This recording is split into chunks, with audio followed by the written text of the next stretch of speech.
The phone screamed in the dead of night, a venomous voice spitting, "Your dad's fortune is mine. Get out or I'll bury you." Sophie Palmer froze, her heart pounding as her stepmother's threat echoed. What secret had her dying father hidden to turn this into a war? A grainy video flickered. James Palmer, frail but fierce, whispering, "She'll never see it coming." Was it revenge or a betrayal waiting to explode? Hit subscribe and help us reach 1,000. Don't miss the twist that'll leave you speechless. The phone rang like a siren, piercing the quiet of Sophie Palmer's Chicago apartment, shattering the stillness of a late Tuesday night. The clock on her kitchen counter blinked 10:47 p.m., March 12, 2025. She'd been sipping chamomile tea, trying to unwind after another long day as a financial consultant, when the screen lit up with a name she dreaded, Diane. Sophie's stomach tightened, but she pressed the green button anyway, bracing herself. "You listen to me, you little brat." Diane's voice screeched through the speaker, sharp and venomous like nails on a chalkboard. "This is my house now. Your dad's gone, and I'm taking every damn dime he left. Pack your bags and get out by morning, or I'll make sure you regret it." The words dripped with spite, each syllable a calculated jab. Sophie could almost see Diane's smug face through the phone. Those perfectly manicured nails gripping the receiver, her bleached blonde hair bouncing as she ranted. Sophie's hand trembled slightly, the tea mug clinking against the counter, but her face stayed stone cold, a mask of calm she'd perfected over years of dealing with this woman. "Call my lawyer, Diane," she said, her voice steady as steel. "You'll regret this." She ended the call before Diane could spit out another word, the silence flooding back into the room like a wave. Her heart raced, but a faint smirk tugged at her lip. Diane thought she'd won. She had no idea what was coming. "My name's Sophie Palmer," she said aloud, as if narrating to an invisible audience, her voice echoing off the sleek hardwood floors. "I'm 34, a financial consultant here in Chicago. 3 weeks ago, my father, James Palmer, lost his battle with cancer. He left behind a real estate empire worth millions and a scheming stepmother who'd been sharpening her claws for years." She walked to the window, staring out at the city skyline, its lights twinkling like stars against the dark. That call from Diane wasn't a surprise. It was the opening shot in a war Sophie had been preparing for. She pulled her phone back out and scrolled to a text Diane had sent minutes after the call. A photo of the stepmother standing in front of the Palmer family home, a sprawling Victorian on Lakeshore Drive. Diane dangled a set of keys in one hand. Her lips curled into a triumphant sneer. The caption read, "Mine now. Better start running." Sophie's grip tightened on the phone. That house wasn't just brick and mortar. It was her childhood, her memories of late-night talks with her dad over property blueprints. The place where he'd taught her to dream big. Diane wasn't getting it. Not a chance. Sophie set the phone down and poured herself a glass of red wine, the deep crimson swirling in the dim light. She took a slow sip, letting the warmth steady her nerves. "She thinks she's got it all figured out," Sophie muttered, her eyes narrowing, "but she doesn't know the half of it." 3 weeks ago, as James lay in his hospital bed, tubes snaking around his frail frame, he'd squeezed her hand and whispered something that changed everything. "Sophie," he'd said, his voice weak but firm, "I've seen what she's capable of. It's all taken care of. You'll see." That promise had lingered in her mind ever since. James Palmer wasn't just a father. He was a legend in Chicago's real estate scene. A man who'd built an empire from nothing after losing his first wife, Sophie's mom, to breast cancer when Sophie was 12. He'd been meticulous, brilliant, always 3 steps ahead. And Diane? She was a latecomer, a gold digger who'd slithered into his life 5 years ago, when loneliness had made him vulnerable. Sophie had been 29 then, already carving her own path, but she'd watched Diane sink her hooks in, first as a flirty receptionist at one of James's properties, then as his wife within 6 months. The signs had been there from the start. Diane redecorated the house, tossing out Sophie's mom's paintings like trash. She'd nagged James into buying her a cherry red Porsche, claiming it matched her new status. Sophie had gritted her teeth through it all, keeping the peace for her dad's sake. But now, with him gone, Diane was showing her true colors. And Sophie was ready to fight fire with fire. She opened her laptop, pulling up a folder labeled JP Estate. Inside were scanned documents, trusts, deeds, video files, each one a piece of the puzzle James had left her. She clicked on a grainy photo of the house title dated 6 months ago. The name on it? Sophie Palmer. Not Diane. James had transferred it to her quietly long before his final days, locking it down with legal steel no one could break. Diane's little victory lap was about to crash and burn. Sophie leaned back in her chair, the wine glass cool against her palm. She thought about the call again. Diane's arrogance, her certainty. It was almost laughable. "She's so sure she's got the upper hand," Sophie said to the empty room. But Dad saw this coming a mile away. "He didn't just protect me, he set a trap." Her smirk widened into a full grin. Diane had no clue about the trusts, the recordings, the airtight plans James had spent his last months perfecting. Tomorrow, when the lawyer called Diane with the bad news, the real show would begin. She glanced at the photo Diane had sent one more time, zooming in on that smug smile. "Enjoy it while it lasts," Sophie whispered, "because by this time tomorrow, you'll be the one running."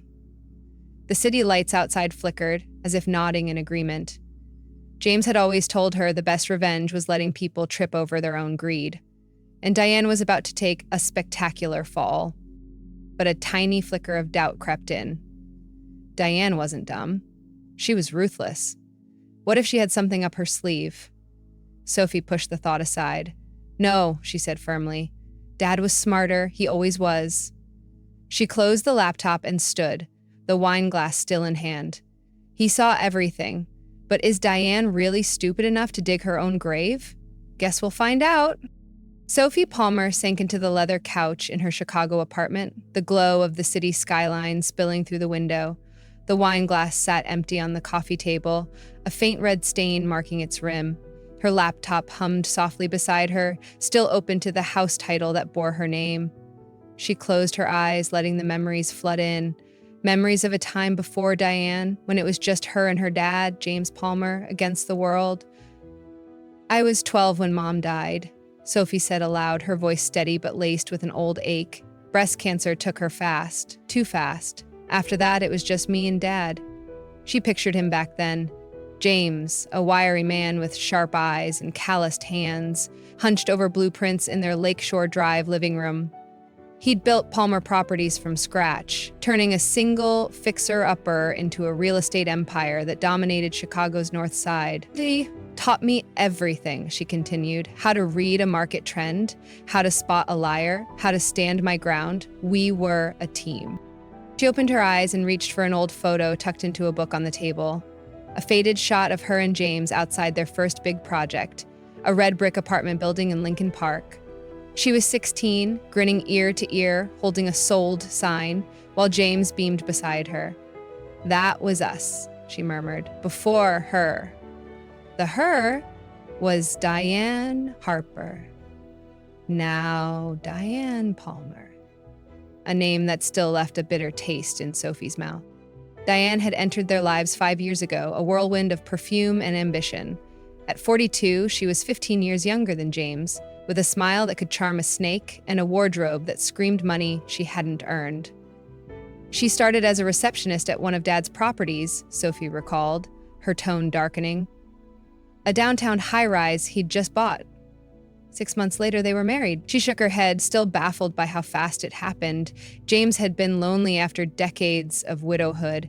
Sophie saw that now, but Diane had pounced on his vulnerability like a hawk on prey. The changes came quick. Diane gutted the family home, ripping out the soft blue curtains Sophie's mom had sewn and replacing them with gaudy gold drapes. She tossed out framed photos of Sophie's childhood, claiming they cluttered the space. She erased Mom, Sophie said, her voice tightening. Every trace gone. Diane's spending spree didn't stop there. She'd bat her lashes and convince James to buy her a cherry red Porsche, then a diamond necklace that cost more than Sophie's first car. She said she needed to look the part as his wife, Sophie scoffed. Dad let it slide. I didn't. At first, Sophie tried to keep the peace. She was 29 when Diane moved in, already living her own life downtown, building her career in finance. But the cracks showed fast. Diane started canceling their weekly dinners, claiming James was too tired after work. She'd answer his phone when Sophie called, her voice syrupy sweet. "Oh, honey, he's resting. I'll tell him you rang." Sophie's jaw clenched at the memory. Resting my ass, she was isolating him.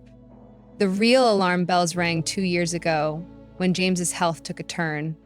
The cancer diagnosis hit like a freight train. It's lung cancer, aggressive and unforgiving. Sophie moved closer to home, spending every spare moment by his side. But Diane tightened her grip. She'd hover when I visited, Sophie said, watching me like I was a thief. Then I caught her red hand. One night, after James dozed off during a chemo session, Sophie slipped into his home office to grab a sweater. There was Diane hunched over his desk, rifling through files. Bank statements, property deeds, his will. She froze when she saw me, Sophie said, muttered some excuse about organizing. I knew then she was after everything. James knew it too. A week later, during a rare moment alone in his hospital room, he pulled Sophie close. His hands were frail, but his eyes burned with the old fire. "Sophie," he rasped. "I've seen what she's up to. She's been asking about my will, prying, pushing.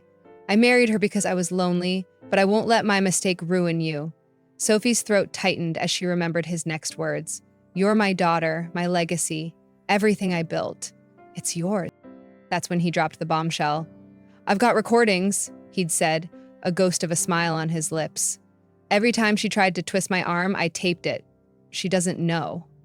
Sophie's eyes widened as he explained. Hidden mics in the house, secret meetings with his lawyer, Richard.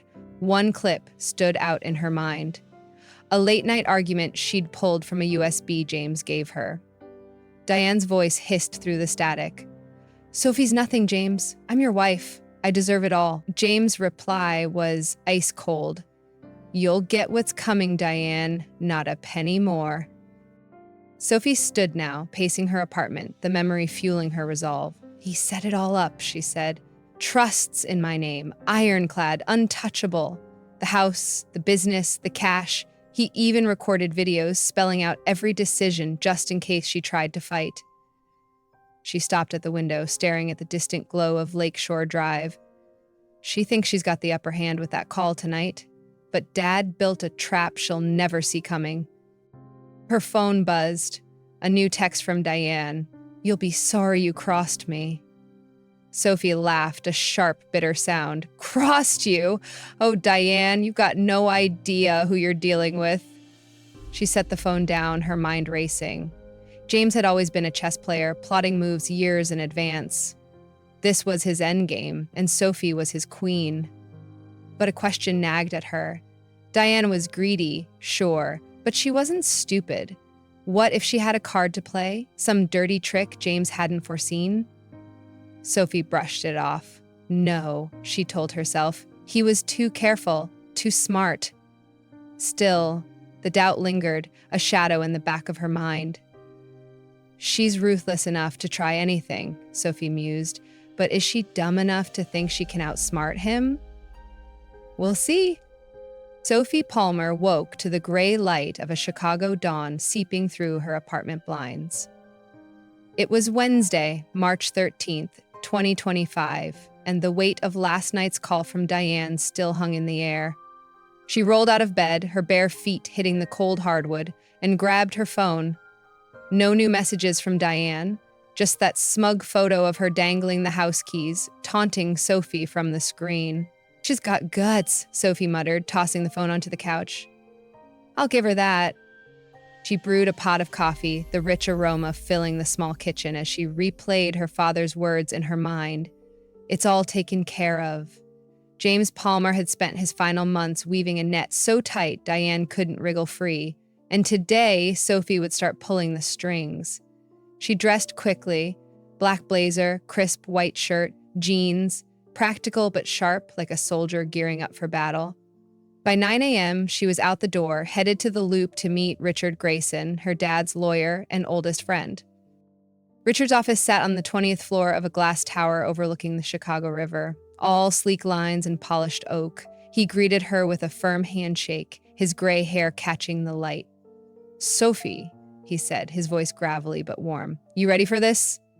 She nodded, sliding into a chair across from his cluttered desk.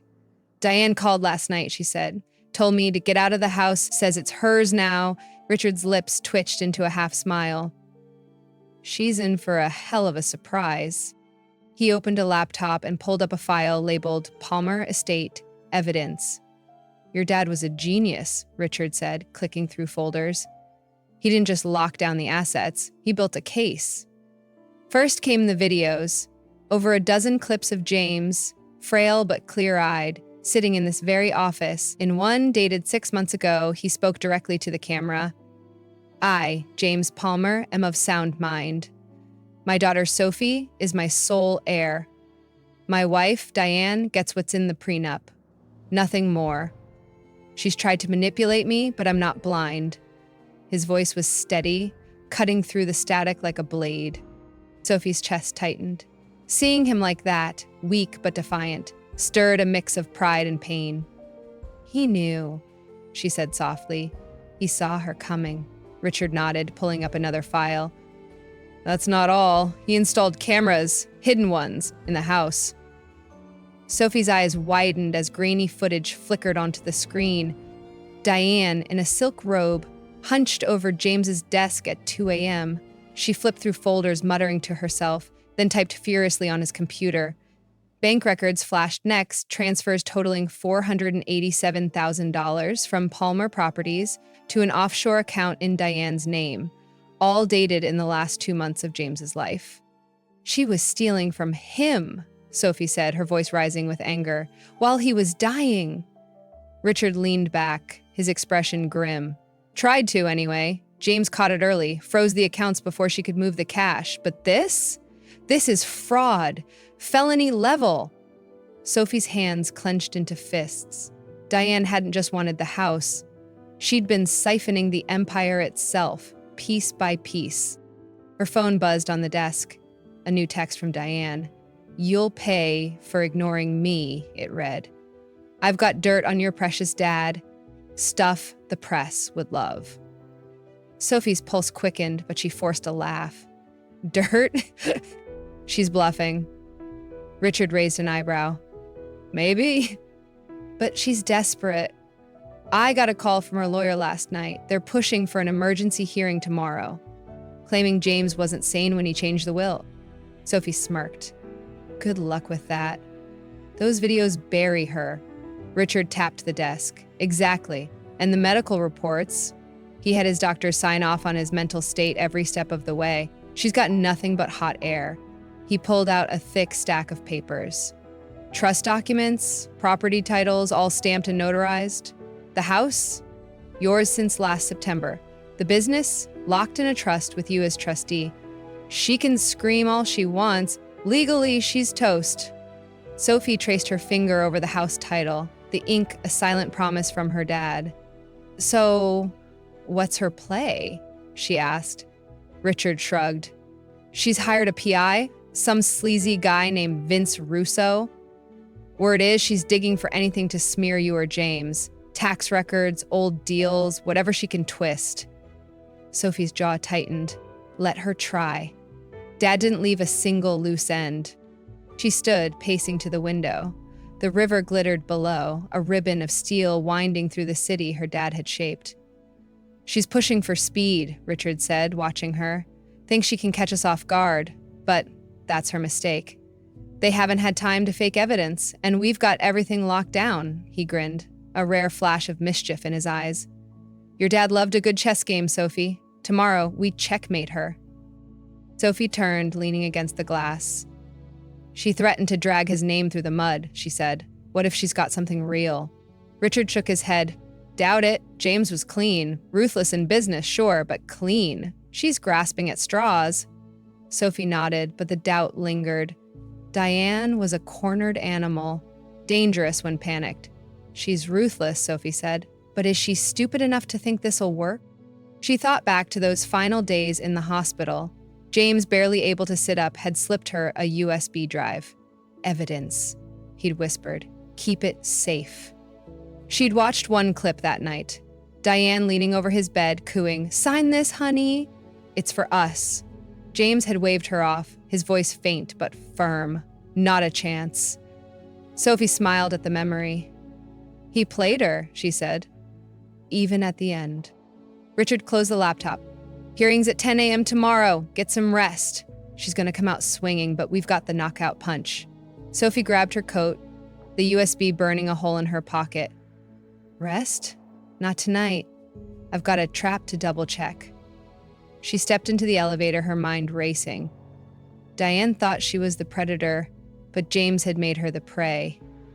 "Tomorrow," Sophie whispered as the doors slid shut. She finds out who's really in charge. The Cook County Courthouse buzzed with tension on Thursday morning, March 14, 2025, as Sophie Palmer stepped through its heavy oak doors. The clock above the entrance read 9:45 a.m., and the air smelled of polished wood and stale coffee. She adjusted her blazer, her heels clicking against the marble floor, and followed Richard Grayson to room 304. Today was the day Diane's house of cards would collapse, and Sophie could feel the anticipation humming in her veins. Inside, the courtroom was a sea of muted grays and browns, the judge's bench looming like a throne. Sophie slid into her seat beside Richard, her eyes locking on Diane across the aisle. The stepmother sat ramrod straight, draped in a black designer dress that screamed money, probably bought with James's cash. Her bleach blonde hair was swept into a tight bun, and a smug smirk played on her lips. Flanking her were her two adult kids, Thomas, 25, lanky and nervous, and Lisa, 22, chewing her nails. They'd come to play the grieving family card, no doubt. "She thinks she's got this in the bag," Sophie whispered to Richard. He smirked. "Let her think it." For now. The judge, a stern woman with steel gray hair named Margaret Ellison, banged her gavel at 10 a.m. sharp. "Case of Palmer Estate, emergency hearing. Let's begin." Diane's lawyer, a slick man in a pinstripe suit named Harold Vance, stood first.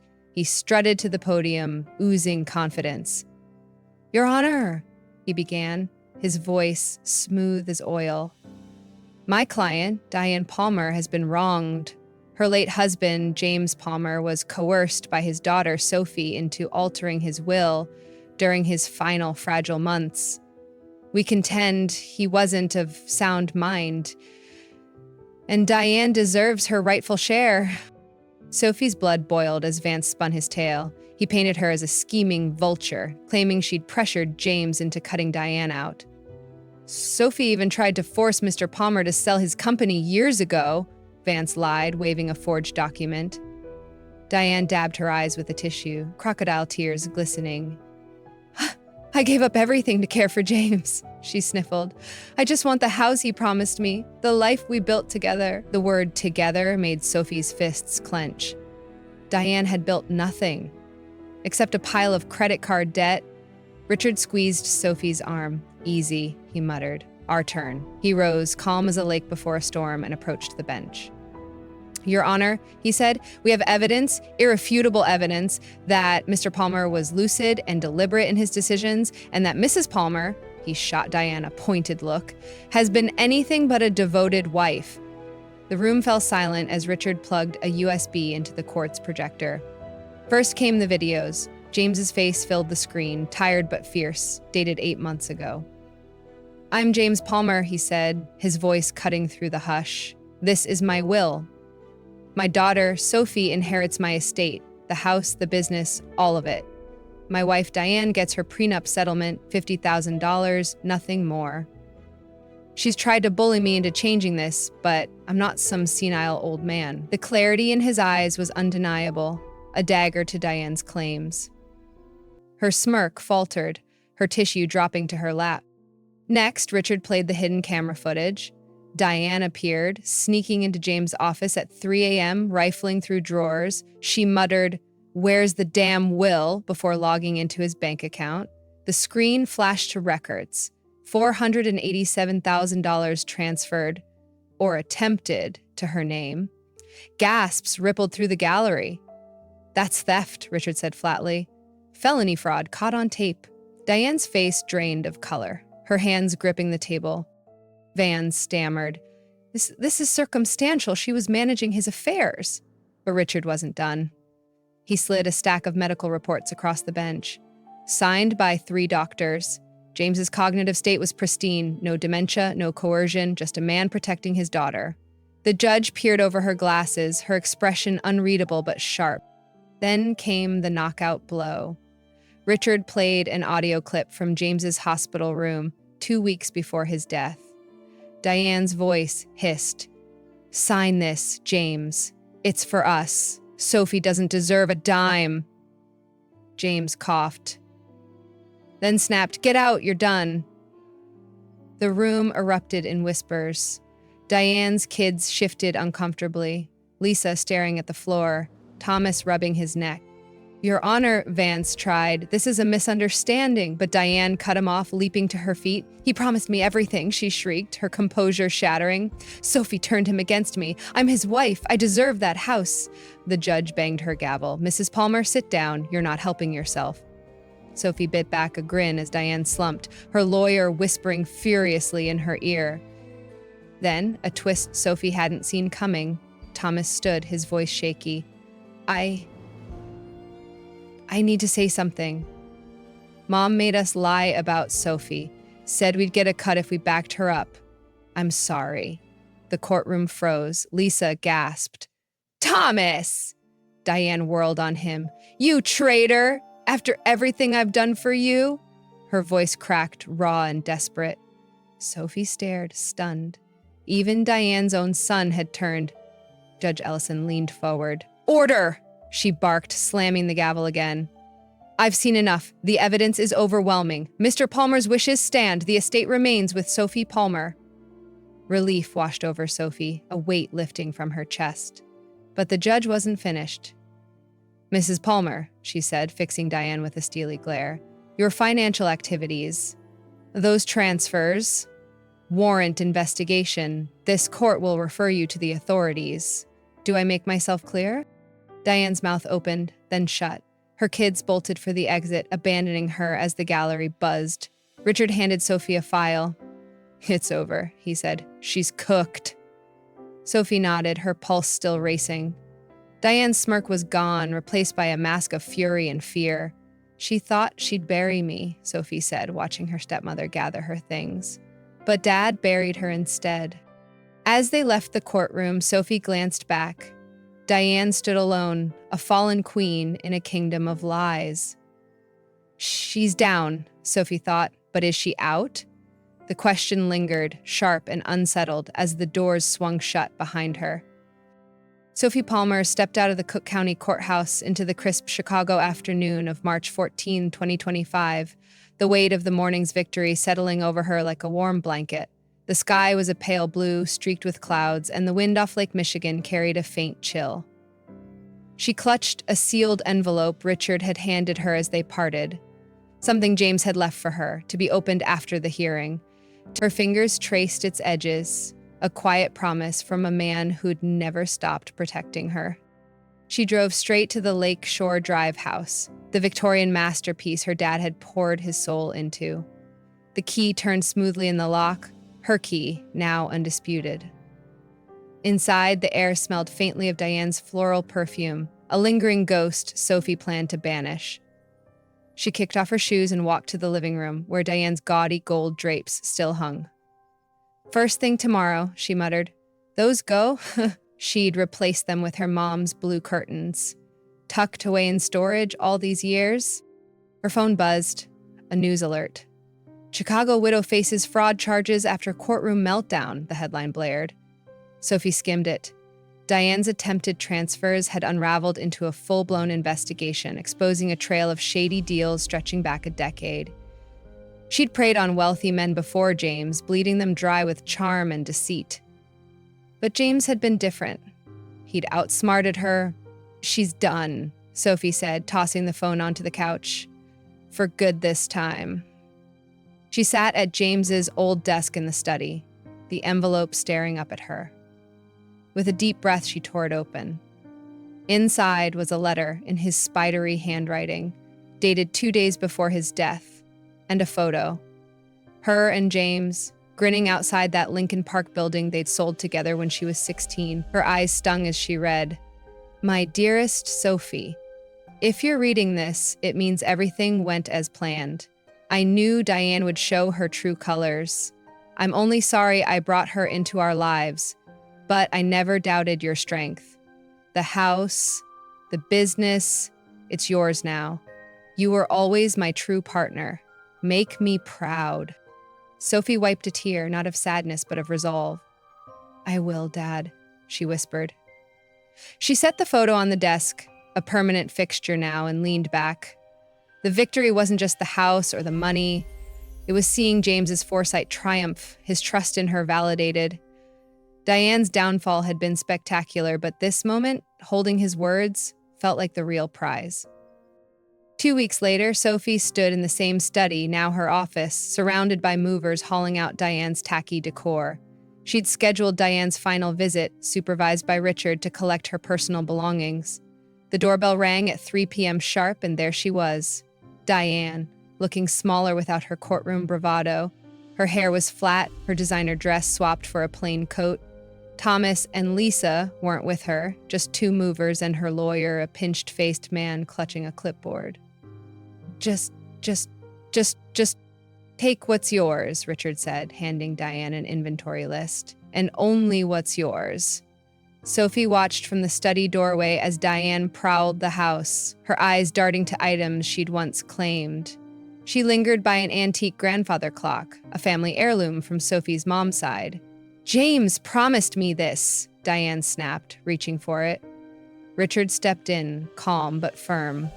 "No, he didn't." He pulled out a photo from 1995, Sophie, age 5, beside the clock with her parents. "It's been here longer than you have." Diane's face twisted, but she backed off.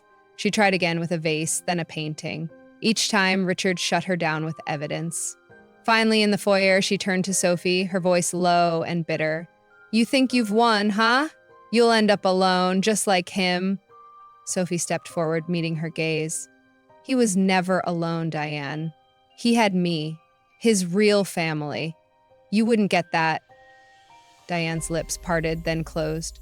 She stormed out, the door slamming behind her, and the house felt lighter, like it could breathe again.